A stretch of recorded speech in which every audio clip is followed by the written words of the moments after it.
अस्सलाम वालेकुम नाज़रीन, एमन्स किचन में आप सबको खुश आमदीद।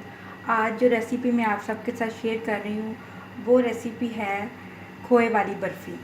वैसे तो मौसम सरमा में बहुत सारे हलवे और बहुत सारी चीज़ें खाने को दिल करता है, लेकिन ये रेसिपी जितनी आसान है उससे ज़्यादा मज़ेदार है। ये घर की हम आम आसानी से बना सकते हैं। इसमें कि कोई भी ज़्यादा इंग्रेडिएंट यूज़ नहीं हुए और कोई भी नाकस चीज़ बाज़ार की कोई भी, जैसे सरफ सोडा आजकल मिठाइयों में डलता है, इस तरह का कुछ भी इस्तेमाल नहीं हो रहा। सबसे पहले मैं आपको इंग्रेडिएंट्स बताती हूँ। मेरे पास तकरीबन 2 लीटर दूध है, जो कि घर का, गाय का या भैंस का मैंने ताज़ा लिया है। मेरे पास भैंस का 2 लीटर दूध है। इसके अलावा मेरे पास क्रीम है, क्रीम मलाई जो घर में हम दूध के ऊपर बॉयल करते हैं तो आ जाती है, वो है। इसके साथ मेरे पास घी है।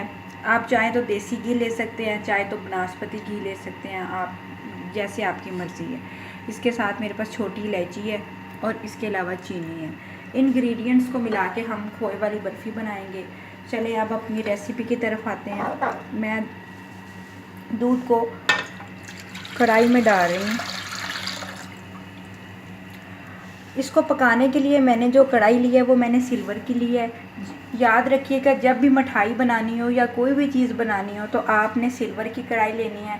और बर्फ़ी बनाने के लिए ये वाला सांचा, ये वाला चम्मच बहुत ज़रूरी है। जब इस बर्फ़ी को स्टार्ट करेंगे तो हम इसको हिलाएंगे ताकि बर्फ़ी बारीक और अच्छी बने। वो जो एक फुटकड़ी सी बन जाती है, दानेदार सी, वो ना बने। इसके अलावा इसके बाद मेरे पास ये वाला चम्मच है, इसके साथ मैं इसकी लास्ट में जो इसकी बुनाई करूँगी।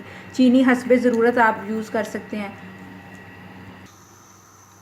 नाजरीन, अब मैंने कढ़ाई के अंदर दूध और मलाई को पकने के लिए रख दिया है। याद रखिए, जब आप दूध को कढ़ाई पे रखें, जब भी मिठाई बनानी हो या दूध वाली कोई भी चीज़ बनानी हो, तो इसके नीचे जो आंच है वो दरमियानी होनी चाहिए, ताकि दूध बॉयल हो तो ये बाहर ना निकल जाए और साइडें ख़राब ना हो जाए। और हल्की आंच पे जितनी चीज़ मिठाई बनेगी या कोई भी चीज़ दूध वाली बनेगी तो उसका जायका आप देखेगा लाजवाब होगा। अब जब ये पकना शुरू हो जाएगा, बॉयल आने शुरू हो जाएंगे 15 या 20 मिनट के अंदर अंदर, तो फिर हम इसको, जब ये आधा रह जाएगा, खोया फॉर्म में चला जाएगा, बाकी इंग्रेडिएंट्स हम उसमें तब डालेंगे और एंड पे इसकी बुनाई करेंगे। नाजरीन, आप देख सकते हैं कि ये जो अब दूध है वो पक चुका है और ये आधे से ज़्यादा पक चुका है। ये देखेंगे खोए की शक्ल इख्तियार कर गया है। अब मैं इसको अच्छी तरह हिला रही हूँ ताकि ये अच्छी तरह बारीक हो जाए। अब इसके साथ ही मैं इसके अंदर चीनी डालूँगी। चीनी मैं अपने हिसाब से डालूँगी, आप लोग अपने हिसाब से चीनी मिला सकते हैं।